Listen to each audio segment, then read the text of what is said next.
Ma'am, நான் உங்களோட videos டெய்லியும் பார்ப்பேன். ஸோ நீங்க சொல்லிக் குடுக்குறது எனக்கு ரொம்பவே யூஸ்ஃபுல்லா இருக்கு மேம். ஸோ எனக்கு ஒரு டவுட் இருக்கு. ஸ்டில் அண்ட் டில்லோட டிஃப்ரென்ஸ் என்னன்னு சொல்லிக் குடுக்குறீங்களா? ஓகே. ஹாய். இப்போ ஸ்டில், டில் இந்த 2 வேர்ட்ஸ்க்கான டிஃப்ரென்ஸ் என்ன அப்படின்னா, டில் அப்படிங்கிறது ஒரு பர்டிகுலர் டைம் சொல்லி அது வரைக்கும் அப்படின்னு சொல்கிறதுக்கு டில் அப்படிங்கிற வேர்ட் யூஸ் பண்ணலாம். For example, I will wait till 5 PM. 5 PM வரைக்கும் நான் வெயிட் பண்ணுறேன். ஸோ 5 PM அப்படின்னு ஒரு பர்டிகுலர் டைம் சொல்கிறப்ப நம்ம டில் அப்படிங்கிற வேர்ட் யூஸ் பண்ணலாம்.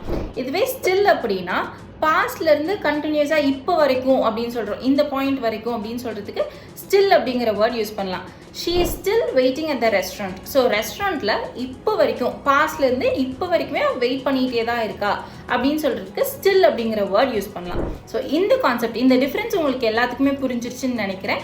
இதே மாதிரி உங்களுக்கு ஒரு ஆடியன்ஸாக டவுட் இருக்குது அப்படின்னா ஒரு குட்டி வீடியோவாக எடுத்து அனுப்புங்க. நாங்கள் உங்களுக்கு கிளியர் பண்ணி தரோம். Learn and level up with English Partner.